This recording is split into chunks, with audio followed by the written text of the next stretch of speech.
So yes, I know, I am late to the party, but hey, you know what they say, better late than... Okay, so I recently watched the new movie called Mahabharata Narsimha, and जब मैंने इसके बारे में पहली बार सुना और जब मैंने इसका ट्रेलर देखा, then I'm gonna say I actually really love that trailer. मतलब मैं बोलूँगा कि everything on that trailer was amazing. The art style, the animation, the visuals, and the music was just perfect. Especially the last minutes on the trailer. मुझे वहाँ का music बहुत ही ज्यादा पसंद आया और जब मैंने इस ट्रेलर को देखा मैंने इमीडिएटली इसे अपने कम्युनिटी पोस्ट में डाल दिया and after that I completely भूल गया. And not only just that, जब ये मूवी रिलीज हुआ था मैंने इस मूवी को देखा भी नहीं. लेकिन जब मैंने नोटिस किया इसका बढ़ता हुआ पॉपुलैरिटी और जब मैंने देखा कि रिव्यूअर्स ये बोल रहे कि ये मूवी मास्टरपीस है, absolute cinema, goosebumps and etcetera, तभी मैंने इस मूवी को देखा on August and I will say this was amazing, unbelievable. तो फिर the story is about lord Vishnu's fourth avatar Narasimha, जो कि मैं मतलब इस इन द नेम. लेकिन सिर्फ नरसिम्हा के ऊपर भी नहीं, हमें साथ ही साथ लॉर्ड विष्णु का थर्ड बेटा भी देखने को मिला है जो कि है बराहा. लेकिन सिर्फ ये भी नहीं, हमें यहाँ पे साथ ही साथ दूसरा कहानी को भी सुनने को मिलता है, जैसे कि about the two demon brothers, जो कि इस मूवी का मेन विलेन होता है. एक होता है हिरण्याक्ष और दूसरा होता है हिरण्यकश्यप और उसका बेटा प्रहलाद. और जो ये पूरा जो कहानी है is all based on Hinduism, जो कि अगर तुम एक हिंदू हो तो तुम्हें पता ही होगा ये हिंदुइज्म में बेस्ड है. But anyway, let's get into the movie. तो फिर let's get the first thing out of the way, the elephant in the room, और वो है द एनिमेशन. तो अब मैं एनिमेशन के बारे में क्या बोलूं. The animation is just fantastic. The visuals, the VFX, everything here is perfect. Even though कुछ ऐसे महान लोग भी हैं जो कि ये भी बोल रहे हैं कि ये जो मूवी है यहाँ पे AI भी यूज हुआ है. अब देखो, sometime little bit, and I mean little, very little bit, जो कभी कभार इन लोगों का फेसेस है वो थोड़ा बहुत अनकैनी वैली होता है. But ignoring that, the animation is just perfect. The shading, the details, the movement, everything. I mean, just everything is just great. और मेरा जो फेवरेट वन है इस द नरसिम्हा मॉडल. मतलब जो उसका ये मॉडल है ये बहुत ही ज्यादा रियलिस्टिक दिखता है. और तुम सभी लोगों को पता ही होगा कि जो नरसिम्हा का जो सर है वो एक लायन का सर है. और तुम देख ही सकते हो कि जो ये लायन का जो ये फर होता है वो किस तरह से ये मूवमेंट कर रहा है, जैसे कि this is just real life. And the fight scenes in this movie are just pure goosebumps. But obviously, the best fight scene in this whole movie was none other than Hiranyakashipu versus the Narsimha avatar. Like ये पूरा scene pure goosebumps था. यहाँ पे is only carried by its animation, which again it looks fantastic. Also आखिरकार हम यहाँ का background music को कैसे भूल सकते हैं, क्योंकि ये भी एक कारण है that carries this whole fight scene. Like the Roar of Narsimha is my new favorite song. और साथ साथ इस फाइट सीन में बहुत सारे मेमोरेबल मूवमेंट्स हैं, जैसे कि जब हिरण्यकश्यप ये ड्रीम देखते कि जो नरसिम्हा होता है वो खून होता है, जब वो असुरों का वध करता है वो एक तालाब में जाके उसे ढोता है, जो कि इस फिल्म का एक ऐसा मूवमेंट है जो कि सभी लोग बहुत लंबे समय तक याद रखेंगे. बट फन फैक्ट, इन आंध्र प्रदेश का अहोबिलम में ज्वाला नरसिम्हा स्वामी मंदिर के पास एक तालाब है, जहाँ पे कुछ लोगों का ये मानना कि यही तालाब में नरसिम्हा ने अपना हाथ मुंह धोए थे जब उसने असुरों का वध किया था. और टू दिस डे वो तालाब अभी भी ला है, जिसकी वजह से कुछ लोग इसे रजकुंड भी बोलते हैं. और आज भी भट्ट ये मानते हैं कि इस रथ में भगवान नरसिम्हा का दिव्य ऊर्जा भेजती है। इसी वजह से जो भी सच्चे दिल से इस तालाब का दर्शन करता है उन लोगों का डर हमेशा के लिए खत्म होता है। जहाँ पे मुझे ये जो डिटेल है बहुत ही ज्यादा अच्छा लगा। और जो हमारा दूसरा जो आइकॉनिक मोमेंट है वो है जब हिरण्यकश्यप अपने पूरा जायंट फॉर्म में होता है, जब वो इतना ज्यादा बड़ा होता है कि वो इंद्रदेव का जो स्वर्गलोक होता है वो उससे भी बड़ा हो जाता है। लेकिन जब वो लॉर्ड विष्णु से मिलते हैं वो उसके समान एक चींटी बराबर जैसा होता है, even in his lion form, which I will say that it was fantastic. But last but not the least, we have the final moment जहाँ पे नरसिम्हा फाइनली हिरण्यकश्यप का वध कर देता है। मुझे तुम लोगों के बारे में तो पता नहीं, लेकिन जब मैंने इस सीन को देखा तो मुझे इतना ज्यादा गूज़बम्प लगा कि मेरा जो बाल है उसे खुद से ही शेविंग कर दिया। And also we have to mention Hiranyakashipu versus Varaha. Now the fight and the music is both good, लेकिन फिर भी मेरा favourite one is obviously Narasimha versus Hiranyakashipu. लेकिन इग्नोरिंग द एक्शन सीन्स, बाकी का जो मूवी है वहाँ पे भी बहुत सारे आइकॉनिक मोमेंट्स है, जैसे कि हिरण्यकश्यपु और हिरण्यश का एंट्री, जब जो ये दो भाइयों का थीम सॉन्ग होता है जो कि ये बैकग्राउंड में बजता है जब ये दोनों एंट्री मारते हैं, was actually good, which I like it। और दूसरा होता है जब हिरण्यकश्यप प्रहलाद को जलाता है with his sister होलिका, लेकिन जो उसका सिस्टर होता है वो जल के मर जाती है जब प्रहलाद पूरा सेफली बच जाता है और वो आग से ऐसे निकलता है। And to be honest that whole scene was goosebump. और सर यहाँ पे एक और भी चीज है जो कि मैं मेंशन करना भूल गया, और वो है द एंट्री ऑफ नरसिम्हा। क्योंकि जो भी यहाँ के लोग हैं वो इसी का वेटिंग कर रहे थे about the entry of Narasimha, and it was peak, just peak। I mean the animation, the visuals, the lighting and the voice are all just peak। And how on earth can we forget about a time जब प्रहलाद पहली बार Lord Vishnu से मिलता है। And you know this scene was just adorable and it was very cute। इसके बाद अगर हम next section में जाए तो वो है द स्टोरी टेलिंग। अब देखो, आई एम श्योर कि जितना भी यहाँ पे लोग हैं उन सभी लोगों को पता होगा कि आखिरकार the story of Prahlad and Narasimha का है क्या। मतलब हम ये बचपन से सुनते आ रहे हैं और मैं भी इसे बचपन से सुनता आया हूँ, लेकिन फिर भी जब हम इस मूवी को देखते हैं तो पता नहीं क्यों हमें कुछ ऐसा नया एक्सपीरियंस मिलता है। मतलब जब ये प्रहलाद होता है, जब कोई असुर से मारने की कोशिश करता है, जब ये हाथी से उसे कुचलने वाला होता है तो हमें ये भी डर लगता है। इवन हमें पता होता है कि प्रहलाद यहाँ पे बच जाएगा क्योंकि हम कहानी सुनते आ रहे हैं और हमें कहानी का पता है कि आगे क्या होगा, लेकिन फिर भी हमें ये एक्सपीरियंस डर होता है। मतलब जब ये मूवी चाहती है हमें डर लगे, हमें डर लगता है, और जब ये मूवी चाहती है हम खुश हो जाए तो हम खुश हो जाते हैं। और ये सब इसीलिए because of execution, and the execution of this story is well made. अब देखो, जो ये स्टोरी होता है उसका इम्पैक्ट तभी होता है जब वो एग्जीक्यूशन ठीक से हो, and the execution is just perfect. और जो मेरा एक दूसरा बात है और वो है कि this movie gets a little bit dark. मैं मतलब अब देखो, जो आगे का जो एनिमेटेड मूवी बनती थी अबाउट हिंदुइज्म, जैसे कि हनुमान, कृष्णा और Kansa, Ramayana, the legend of prince Ram. अब देखो, मैं ये नहीं कह रहा कि जो ये मूवीज है ये खराब है, ये मूवीज भी अच्छे हैं।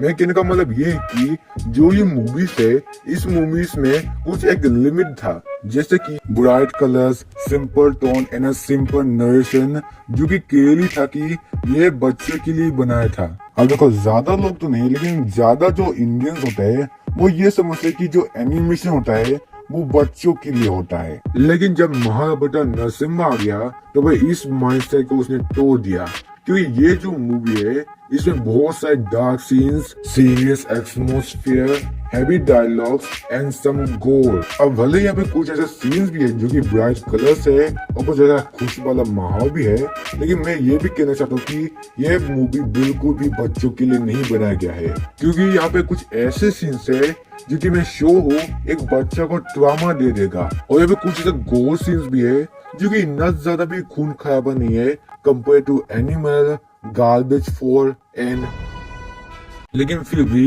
ये बहुत ज्यादा ब्रूटल भी हो जाता है। And you know what, this is a good thing, क्योंकि फाइनली इंडिया एनिमेशन को लेके कुछ ऐसा नया चीज कर रहा है।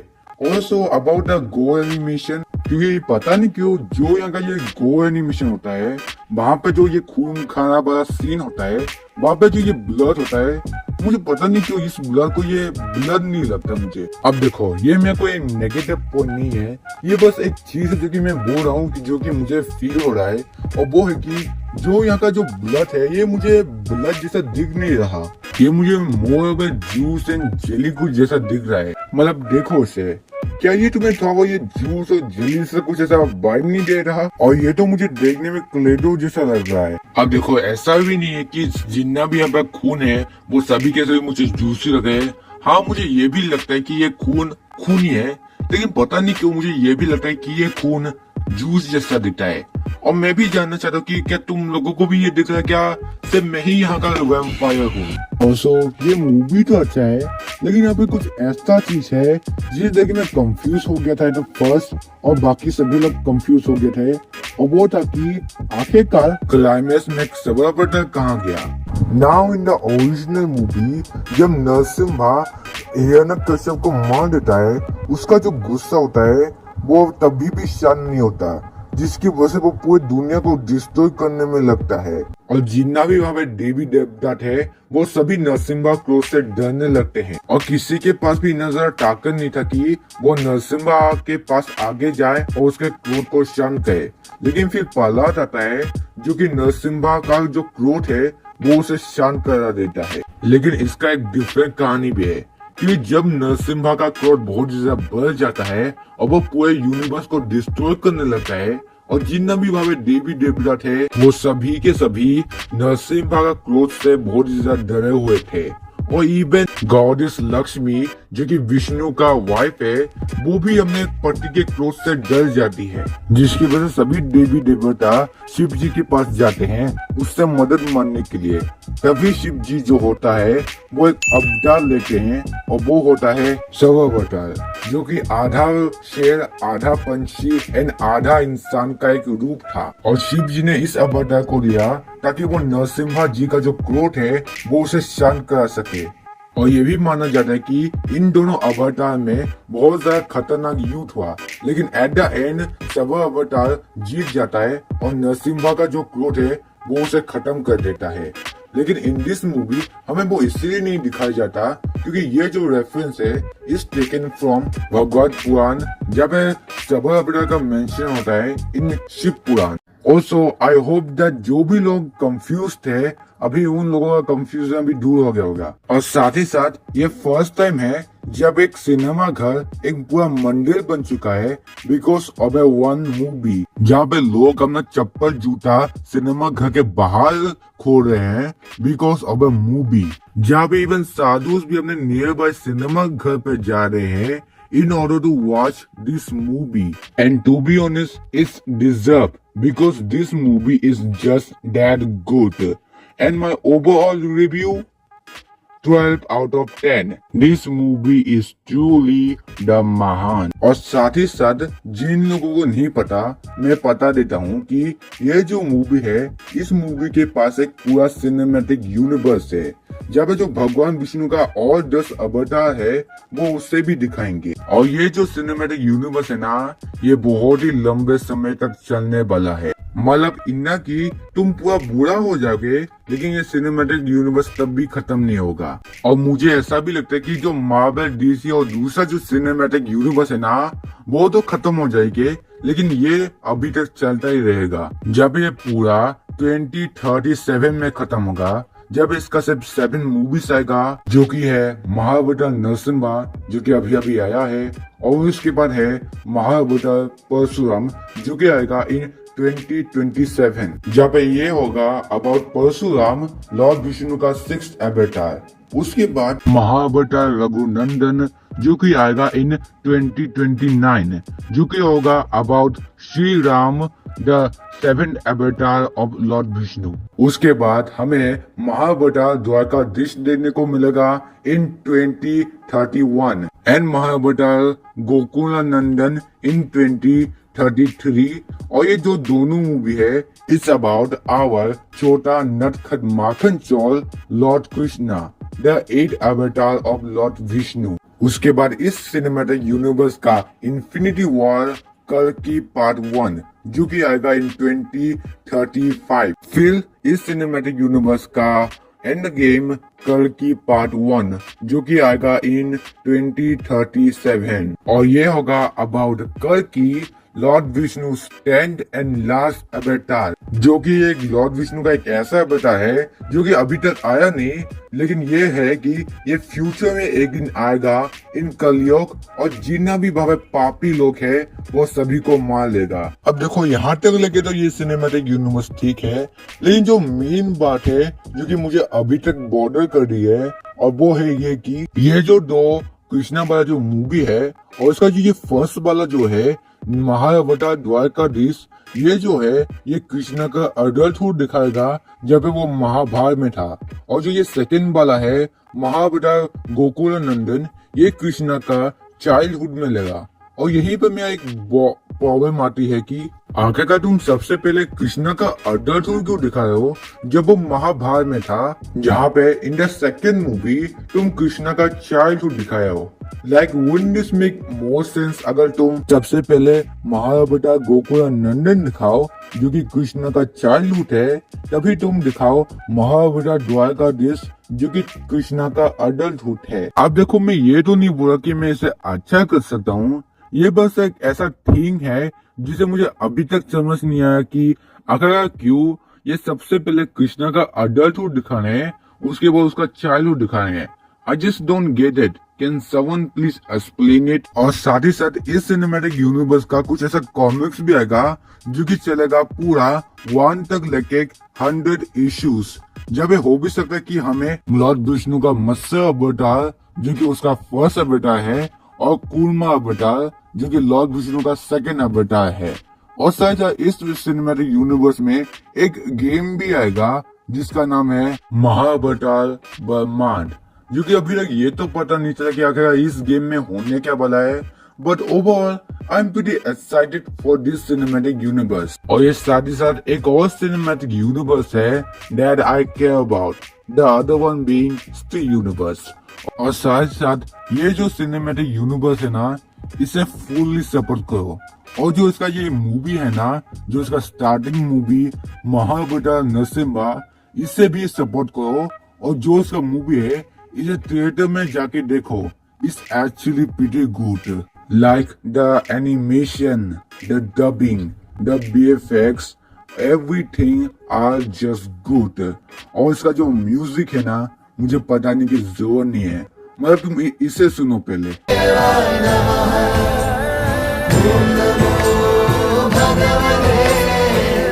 Sorry, but I can't play this song for too long or else YouTube will give me copyright strike.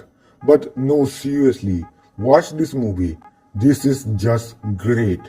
और साथ ही साथ ये इंडिया का the highest grossing animated film बन चुका है, which you know it deserves। और मैं साथ ही साथ ये भी उम्मीद करता हूँ कि जो बॉलीवुड है वो इससे कुछ सीखे और भी ज्यादा एक अच्छा एनिमेटेड मूवीज बनाए, लेकिन मुझे नहीं लगता ऐसा कभी होगा, क्योंकि अगर बॉलीवुड के पास दिमाग होता तो वो बागी फोन नहीं बनाते। लेकिन फिर भी हम होप करते कि बॉलीवुड के पास कुछ ऐसा कॉमन सेंस आ जाए और वो और भी ज्यादा अच्छा एनिमेटेड मूवीज बनाए and some original animated movies. तो फिर हाँ गाइस, ये था हमारा आज का video. I hope you enjoy the today video and like no seriously guys, support this movie and the cinematic universe, ताकि जो बॉलीवुड का जो एक दूसरा आंख है जो अभी बंद है वो खुल जाए। But for now thanks for watching. मैं मिलता हूँ आप लोगों से टू द नेक्स्ट वीडियो। तब तक के लिए goodbye, tata and overall. Well, if I fought Lord Vishnu with his full power, he might cause me a little trouble. But would you lose? Nah, I'd win.